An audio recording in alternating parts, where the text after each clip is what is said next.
मैं फिर से आपके सामने बेटा उसी चैप्टर के साथ जो कि हमारा चल रहा था व्याकरण का फर्स्ट चैप्टर, रचना के आधार पर वाक्य भेद। जैसे मैंने बताया था आपको कि रचना के आधार पर वाक्य के 3 भेद होते हैं, सरल वाक्य या साधारण वाक्य, दूसरा संयुक्त वाक्य और तीसरा मिश्र वाक्य या मिश्रित वाक्य। अभी इससे की पहले की क्लास में मैंने बेटा आप लोगों को जो बताया था, सबसे पहले वाक्य के बारे में कि वाक्य किसे कहते हैं, सरल वाक्य और साधारण वाक्य के बारे में। उसके बाद दूसरी में बताया था मैंने संयुक्त वाक्य के बारे में। आज जो हम कंटिन्यू करने जा रहे हैं, आज का जो हमारा रहेगा टॉपिक वो है मिश्र वाक्य या मिश्रित वाक्य। क्लियर? तो थोड़ा सा मैं पुनरावृत्ति बेटा रिवीजन शॉर्ट रूप में, ताकि आपको रिमाइंड हो जाए क्या था और आप फिर समझ सको आगे का भी। तो सबसे पहले कि भाषा की सबसे छोटी इकाई वर्णीय अक्षर, वर्णीय अक्षर के मेल से बनते हैं शब्द या पद, शब्द या पदों के मेल से बनता है वो बनता है हमारा वाक्य यानी सेंटेंस। क्लियर? वाक्य के 2 अंग होते हैं, एक उद्देश्य और दूसरा विधेय, यानी एक सब्जेक्ट और दूसरा प्रेडिकेट। क्लियर? यानी जिसके बारे में कहा जाए उद्देश्य हो गया और जो कुछ उसके बारे में कहा जाए वो हो गया हमारा विधेय। क्लियर? उसके बाद था बेटा वाक्य के भेद यानी सेंटेंस के भेद, 2 आधार पर वर्गीकरण, एक अर्थ के आधार पर और दूसरा रचना के आधार पर। अर्थ के आधार पर 8 भेद जो कि 9th स्टैंडर्ड में थे आपके। अब है आपके रचना के आधार पर वाक्य के भेद, उसमें एक सरल या साधारण वाक्य। तो सरल या साधारण वाक्य क्या होता है? सिंपल सेंटेंस, कि जहां पर उद्देश्य भले ही एक से अधिक हो जाए लेकिन जो हमारी मुख्य क्रिया है वो एक हो, तो वहां पर यानी विधेय एक हो, यानी सेंटेंस एक ही हो। और जब सेंटेंस एक होगा तो बेटा समुच्चय बोधक की आवश्यकता ही नहीं रहेगी, क्योंकि जब हमारे सेंटेंस एक से अधिक होते हैं उनको जोड़ने के लिए ही तो हम समुच्चय बोधक का प्रयोग करते हैं। तो यहाँ तो सेंटेंस ही अपने में एक होता है, तो किसी समुच्चय बोधक शब्द की आवश्यकता ही नहीं पड़ती। तो आप क्या कहोगे कि जहां पर क्या हो, वाक्य एक ही हो यानी मुख्य क्रिया एक हो यानी विधेय एक हो, उद्देश्य भले ही एक से अधिक हो, तो वो आपका कहलाता है, क्या कहलाता है? सरल वाक्य या साधारण वाक्य। जैसे वह खेल रहा है, मोर नाच रहा है, मेढक टर्टर कर रहा है, सीता खाना पकाती है, माताजी बच्चों को पढ़ा रही हैं, अध्यापक विद्यालय जाते हैं। तो इस तरह के जो भी वाक्य बेटा की पूरी मुख्य क्रिया एक ही है। मैंने बताया था ना, भले ही क्रियापद अलग हो जाए, है ना, एक से अधिक हो सकते हैं, एक भी हो सकता है क्रियापद वाला वाक्य, 2 भी, जैसे उसने पढ़ा एक ही क्रियापद हो गया। अब हमने कहा पढ़ रहा था, तो पढ़ रहा था 3 हो गए क्रियापद, लेकिन मुख्य क्रिया क्या है? एक ही है।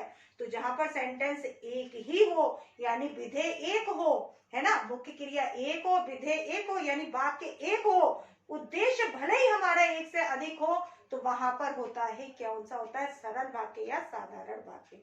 अब उसके बाद मैंने दूसरा आपको बताया था संयुक्त वाक्य। संयुक्त वाक्य में क्या होता है बेटा? एक से अधिक वाक्य। क्लियर?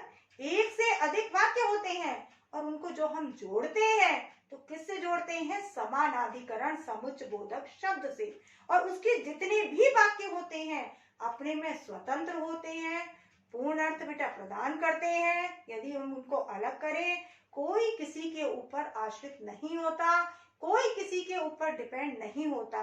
तो जितने भी वाक्य होते हैं, अभी मैंने बताया ना, एक से अधिक वाक्य होते हैं, जब एक से अधिक वाक्य होंगे तभी तो हम जोड़ेंगे ना बेटा सेंटेंस। सेंटेंस को जोड़ने वाले ही शब्द तो कहलाता है ना कंजक्शन, जिसे इंग्लिश में बोलते हो, वही आपका हिंदी में क्या है? समुच्चय बोधक शब्द। तो इसमें क्या होता है कि एक से अधिक वाक्य होते हैं और उनको जब हम जोड़ते हैं तो किससे जोड़ते हैं? हम समानाधिकरण समुच्चय बोधक शब्द से। और हर एक वाक्य अपने में स्वतंत्र होता है, पूर्ण अर्थ प्रदान करता है, कोई किसी पर आश्रित नहीं होता। क्लियर है? और उसके जो उपवाक्य हैं उसको हम बोलते हैं बेटा, क्या बोलते हैं? समानाधिकरण उपवाक्य भी बोलते हैं। क्लियर है? अब हमारा जो तीसरा था बेटा वो है हमारा कौन सा है? मिश्र वाक्य या मिश्रित वाक्य। मिश्र वाक्य या मिश्रित वाक्य, इसको समझना बेटा बड़ा आसान, कि जैसे आपने पढ़ा था बेटा कि जो संयुक्त वाक्य उसमें भी एक से अधिक वाक्य होना और इसमें भी होते हैं एक से अधिक वाक्य, लेकिन अंतर कितना है बेटा कि उसमें जितने भी वाक्य होते थे प्रधान होते थे, कोई किसी पर आश्रित नहीं होता था, कोई किसी पर डिपेंड नहीं होता था। इसमें एक वाक्य केवल होता है प्रधान और जितने भी वाक्य होते हैं वो सारे होते हैं आश्रित, यानी डिपेंड करते हैं। किसके ऊपर डिपेंड करते हैं, आश्रित होते हैं? प्रधान वाक्य के ऊपर। जबकि हमारे जो संयुक्त वाक्य थे उसमें सारे प्रधान थे, स्वतंत्र थे, कोई किसी पर आश्रित नहीं था। इसमें जो होता है मिश्र वाक्य में या मिश्रित वाक्य में, केवल एक ही वाक्य क्या होता है, प्रधान होता है, और सारे वाक्य डिपेंड करते हैं, आश्रित होते हैं किसके ऊपर, प्रधान उपवाक्य के ऊपर। क्लियर है? इतना समझ में आया बेटा? और इसको जब हम जोड़ते हैं तो किससे जोड़ते हैं, व्याधिकरण समुच्चय बोधक शब्द। जैसे मैंने आपको समानाधिकरण के शब्द बताए थे, अतः, इसलिए, किंतु, परंतु, पर, अन्यथा, फलतः, और, नहीं तो, अन्यथा, वरना। ये जो मैंने इसलिए जो आपको शब्द बताए थे किसके, समानाधिकरण समुच्चय बोधक शब्द। वैसे ही बेटा क्या है, व्याधिकरण समुच्चय बोधक शब्द, जिनके अंतर्गत कौन कौन से आते हैं बेटा, कि, यद्यपि, तथापि। पहले वाक्य होगा यद्यपि से जुड़ा हुआ, और दूसरा कौन सा होगा, तथापि से। यदि तो, यदि तुम कठिन परिश्रम करोगे तो सफल होगे, तो यदि तो। जब तब, जब मैं घर से निकला तब बारिश होने लगी, तो जब तब। ज्यों त्यों, जो ही मैंने बाजार गया त्यों ही मैंने मीठे फल खरीदे। जैसे वैसे, जैसा करोगे वैसे ही क्या है, फल मिलेगा। क्योंकि, इसलिए, है ना। अब जो जिसने, इनसे जो बनते हैं वाक्य बनते हैं वो आपके बनते हैं मिश्र वाक्य या मिश्रित वाक्य। क्लियर है? जैसे संयुक्त वाक्य किससे बनता था, समानाधिकरण समुच्चय बोधक शब्द से, उसके भी मैंने शब्द बताए थे आपको। व्याधिकरण, केवल आपने ये चार्ट रट लिया बेटा तो आपको कहीं भी कोई दिक्कत नहीं होगी पहचानने में, समझने में। क्लियर है बेटा? केवल दिमाग में आपको बैठाना है कि किससे बनते हैं ये वाक्य, की से, यद्यपि तथापि से, यदि तो से, जब तब से, ज्यों त्यों से, जैसे वैसे से, क्योंकि इसलिए से, और जो और जिसने आदि से, जो जिसने आदि से। क्लियर? अब बेटा हमारा आता है, कई बार एग्जाम में आता है, क्योंकि अभी मैंने इसमें बताया था इसमें प्रधान उपवाक्य भी होते हैं और आश्रित। क्लियर है? अब आप लोग कहोगे बेटा कि मैडम हम कैसे पहचाने कि ये आश्रित वाक्य है या प्रधान वाक्य है? कैसे पहचाने कि एग्जाम में आया कि आप प्रधान वाक्य बताइए या आश्रित वाक्य? बहुत आसान तरीका बेटा बता रही हूं मैं कि आश्रित डिपेंड होने का, क्योंकि इतना आप नहीं देख पाएंगे अलग करने के बाद कि कौन सा जो सेंटेंस है पूर्ण अर्थ प्रदान कर रहा है, कौन सा पूर्ण नहीं प्रदान कर रहा है। जो पूर्ण प्रदान करता है वो तो हो गया आपका प्रधान वाक्य, जो पूर्ण अर्थ प्रदान नहीं कर रहा है वो आपका हो जाता है आश्रित। क्लियर है?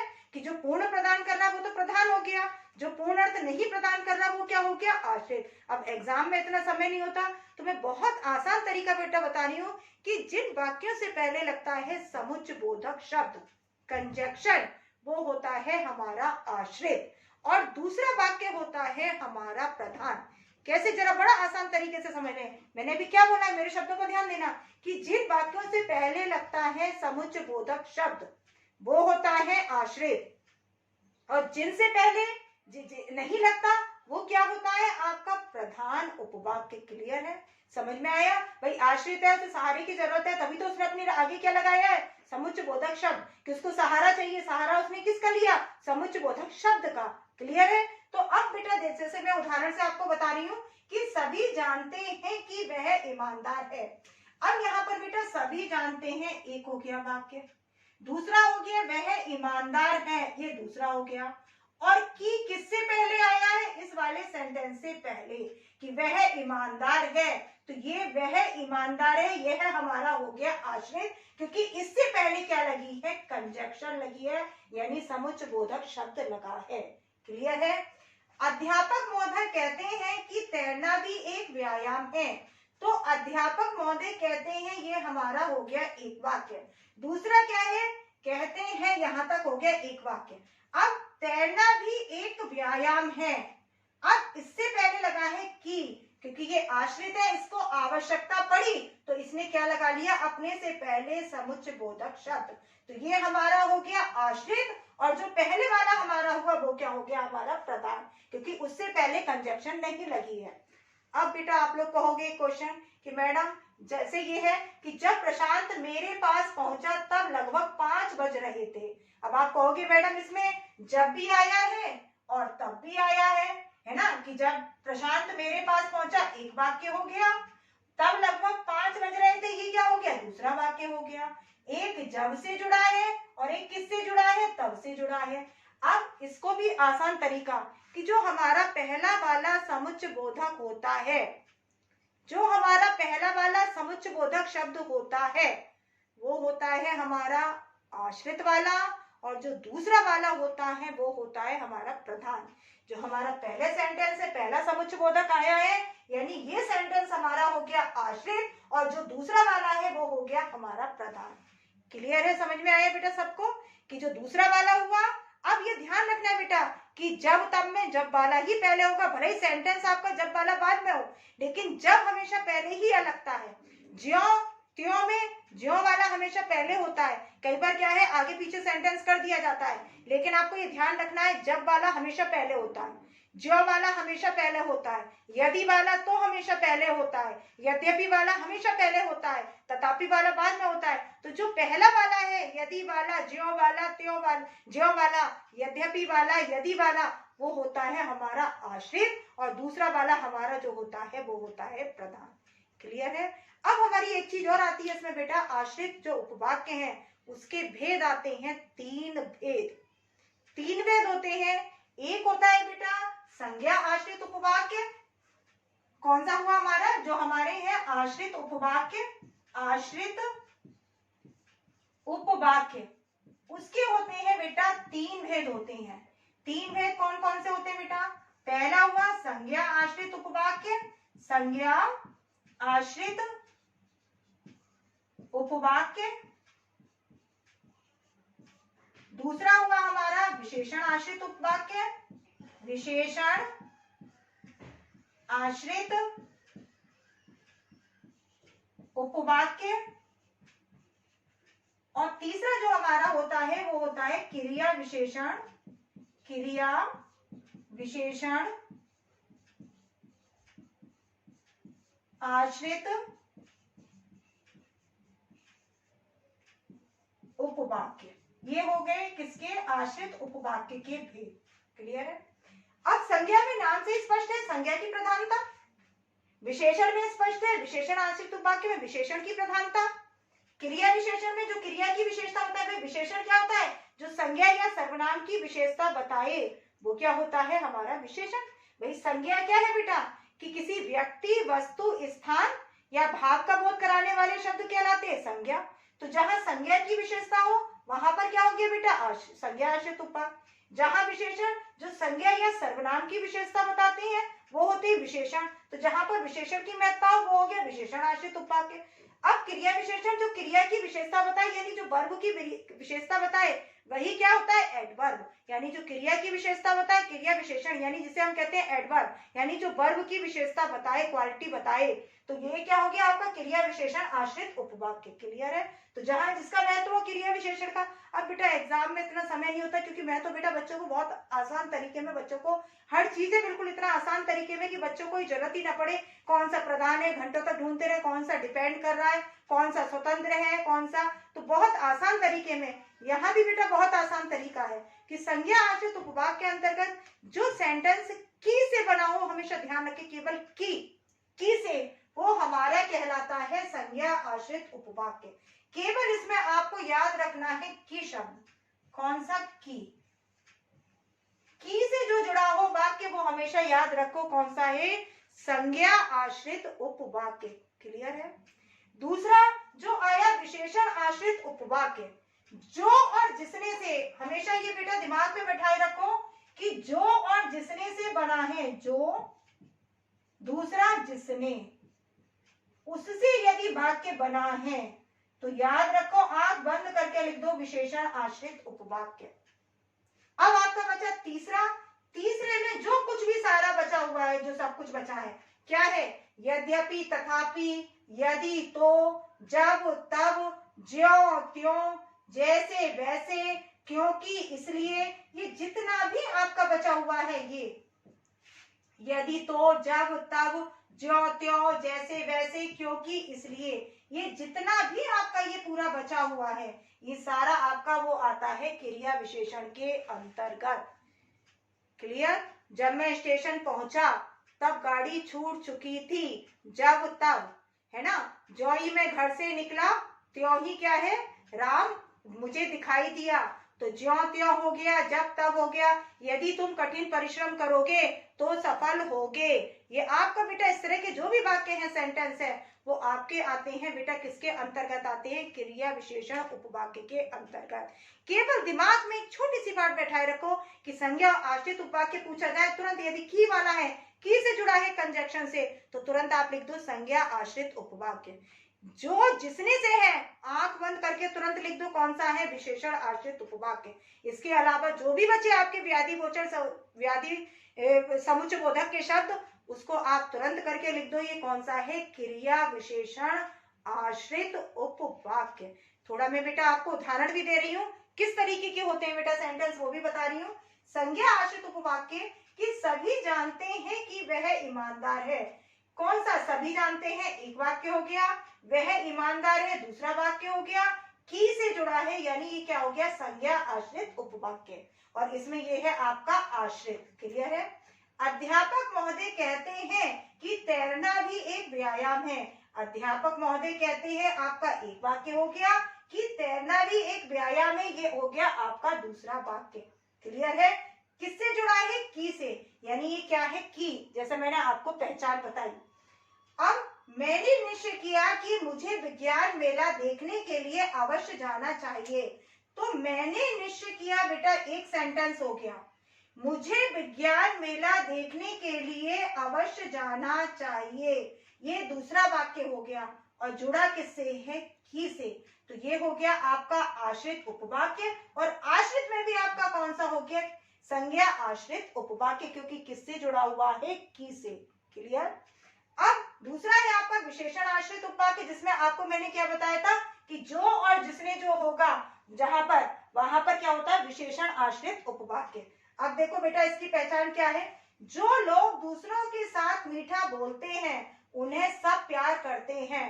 तो क्या आया, जो लोग दूसरों के साथ मीठा बोलते हैं, ये पूरा एक सेंटेंस, उन्हें सब प्यार करते हैं, ये हो गया आपका दूसरा सेंटेंस। अब जो वाला है बेटा आपका, समझ में आया बेटा? तो जो है आपका ये पहला हो गया, इससे पहले समुच्चयबोधक लगाए हैं, तो आपका क्या हो गया, आश्रित। और आश्रित में भी कौन सा हो गया, संज्ञा आश्रित उपवाक्य। क्यों? क्योंकि किससे जुड़ा बना हुआ है, जो से मैंने बताया था विशेषण आश्रित उपवाक्य। अब ऐसा कोई नहीं जो कुश्ती में खली को जीत सके। ऐसा कोई नहीं, एक वाक्य है बेटा, कुश्ती में खली को जीत सके, ये दूसरा है। और किस वाक्य से पहले लग रहा है, जो इस वाले वाक्य से पहले। तो ये हमारा क्या हो गया बेटा, आश्रित। और आश्रित में भी कौन सा हो गया, विशेषण आश्रित उपवाक्य, क्योंकि जो किसमें लगता है, विशेषण में। तो आश्रित उपवाक्य, आश्रित में भी कौन सा हो गया, विशेषण आश्रित उपवाक्य। क्लियर है? अब नेक्स्ट बेटा क्या है कि उसका नाम सदा अमर रहेगा जिसने देश के लिए प्राणों की आहुति दी है। तो उसका नाम सदा अमर रहेगा, एक सेंटेंस हो गया बेटा, जिसने देश के लिए आहुति दी है। अब किससे पहले बेटा लग रहा है समुच्चयबोधक शब्द, कि देश के लिए आहुति दी है। जिसने शब्द क्या लगा, इस सेंटेंस से पहले, यानी इस वाले से, देश के लिए प्राणों की आहुति दी है। तो यानी ये हो गया आपका आश्रित वाक्य। और आश्रित में भी कौन सा हो गया, क्योंकि जिसने से बनता है विशेषण, तो कौन सा हो गया, विशेषण आश्रित उपवाक्य। क्लियर है? अब उसके अलावा मैंने आपको बताया था जितने भी शब्द बचे हैं वो आपकी किस में आ जाएंगे, क्रिया विशेषण आश्रित उपवाक्य में। जब प्रशांत मेरे घर पहुंचा तब लगभग 5 बज रहे थे। तो जब प्रशांत मेरे यहाँ पहुंचा, एक सेंटेंस, तब लगभग 5 बज रहे थे। तो उसमें जो पहला वाला है बेटा आपका जब, ये आपका आश्रित हो गया। और आश्रित में भी कौन सा हो गया, क्रिया विशेषण आश्रित, क्योंकि जब तक मैंने आपको किसमें बताया था बेटा, क्रिया विशेषण आश्रित उपवाक्य में, कि जितने भी अब बचे हैं वो किसमें आएंगे, क्रिया विशेषण आश्रित उपवाक्य के अंतर्गत। क्लियर? तुम जहां जाते हो वहीं झगड़ा करते हो। जहां तहां वाला मैंने आपको बताया था ना, कि जहां वाला तहां वाला, जहां वाला पहले हो गया, यानी ये आश्रित हो गया। आश्रित में जहां तहां वाला आपको किसमें बताया था मैंने, कि वो आपका किसके अंतर्गत आएगा, वो आएगा आपका क्रिया विशेषण आश्रित उपवाक्य के अंतर्गत।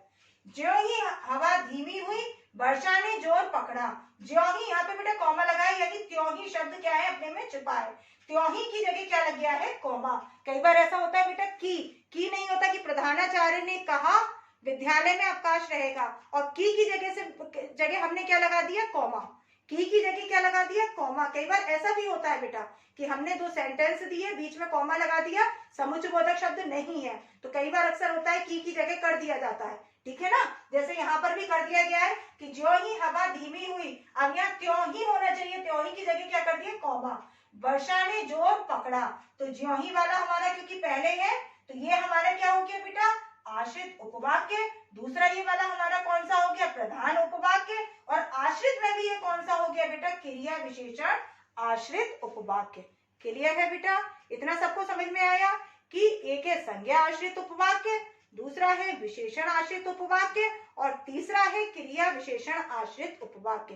केवल आसान तरीका समझने के लिए कि यदि की से सेंटेंस जुड़ा है तो आप तुरंत आंख बंद करके लिख दो संज्ञा आश्रित उपवाक्य। जो जिसने से बना हुआ है आप आंख बंद करके लिख दो, वो कौन सा है, विशेषण आश्रित उपवाक्य। उसके अलावा जो कुछ भी बचा आपका, वो हो गया आपका क्रिया विशेषण आश्रित उपवाक्य। तो आश्रित उपवाक्य तीन भेद होते हैं, संज्ञा उपवाक्य, विशेषण उपवाक्य और क्रिया विशेषण आश्रित उपवाक्य। क्लियर है बेटा।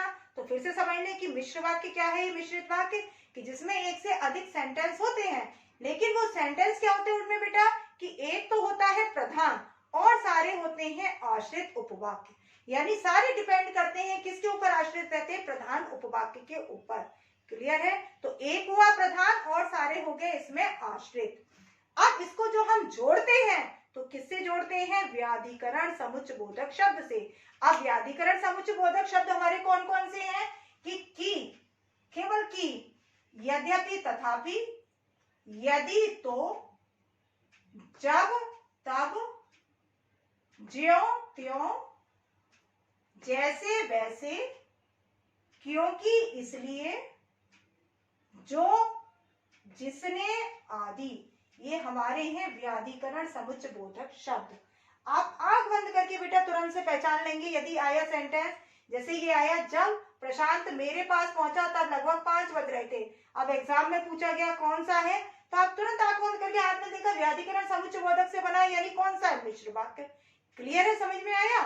अब यदि आपने देखा ज्यों ही हवा धीमे हुई वर्षा ने जोर पकड़ा, आपको तुरंत पता है ज्यों किसमें आता है, व्याधिकरण समुच्चयबोधक से। आपको कोई देर नहीं लगेगी पहचानने में। और ऐसे ही होता है रूपांतरण भी, जो मैं आपको बताऊंगी नेक्स्ट अपनी क्लास में, कि कैसे हम रूपांतरण करते हैं, कैसे हम बदलते हैं, कि सरल से हम संयुक्त बनाते हैं, संयुक्त से मिश्र बनाते हैं, कैसे बनाते हैं, उसको बनाने का तरीका आपको बताऊंगी एग्जाम्पल के साथ। क्लियर है। अब इसके अंतर्गत है कि जो प्रधान है और आश्रित, आश्रित के मैंने आपको 3 भेद बताए, संज्ञा आश्रित उपवाक्य, विशेषण आश्रित उपवाक्य, तीसरा जो बताया क्रिया विशेषण आश्रित उपवाक्य। जहाँ संज्ञा की महत्ता प्रधान था वह संज्ञा आश्रित उपवाक्य, जहां पर विशेषण की है विशेषण आश्रित उपवाक्य, जहां क्रिया विशेषण की है वहां पर क्या है, क्रिया विशेषण आश्रित उपवाक्य। आसान सा तरीका केवल क्या है कि की से यदि आपको जुड़ा हुआ शब्द मिले तो आपको क्या हो गया, संज्ञा आश्रित उपवाक्य। इसके अलावा जो जिसने से है तो वो हो गया आपका विशेषण आश्रित उपवाक्य। तीसरा क्या है, क्रिया विशेषण। और जो कुछ भी आपका बचा है, जब, तब, ज्यों त्यों, यदि, तो, यद्यपि, तथापि, जो भी आपका, वो आपका सारा किसके अंतर्गत आएगा, क्रिया विशेषण आश्रित उपवाक्य के अंतर्गत। और हमेशा ये ध्यान रखे बेटा कि समुच्चयबोधक शब्द जिस वाक्य से पहले लगा है वो होता है बेटा आश्रित, और दूसरा होता है प्रधान, क्योंकि उसी को ही सहारे की जरूरत है, वो आश्रित है, डिपेंड है, इसलिए उसने किसका सहारा ले लिया, समुच्चयबोधक शब्द का। जहां पर 2 है तो आप हमेशा ध्यान रखो, जब वाला, ज्यों वाला, यद्यपि वाला, यदि वाला, ये हमेशा होते हैं आश्रित, और इसके जो दूसरा वाला होता है तथापि वाला या तब वाला, ये होते हैं बेटा प्रधान। क्लियर है। यानी पहला वाला होगा आपका आश्रित जब वाला, और तब वाला होगा वो आपका होगा कौन सा होगा, वो होगा आपका तब वाला प्रधान। यानी जब वाला हो गया आपका आश्रित और तब वाला आपका कौन सा हो गया, प्रधान। क्लियर है, इतना सबको समझ में आया। तो ये है बेटा हमारा कौन सा है, मिश्र वाक्य या मिश्रित वाक्य, जो कि रचना के आधार पर अब आपको बेटा तीनों समझा दिए गए हैं। थोड़ा आप बेटा प्रैक्टिस करें, जैसा मैं बार बार बोलती हूँ, प्रैक्टिस मेक्स मैन परफेक्ट, और परफेक्शन ही लाना है कि आपके अंदर कॉन्फिडेंट होना चाहिए बेटा। जब आप अभ्यास करेंगे तभी आपके अंदर आएगा, तो आप मेहनत करें बेटा, एक्सरसाइज वगैरह ज्यादा से ज्यादा सॉल्व करें, तभी आप कर पाएंगे। अब आगे की क्लास लूंगी, उसमें बेटा मैं आपको बताऊंगी कि सरल से संयुक्त और मिश्र वाक्य कैसे रूपांतरण कैसे होता है चेंज, तो ये मैं आपको बताऊंगी। तब तक के लिए बेटा बाय, टेक केयर, सब अपना ध्यान रखना।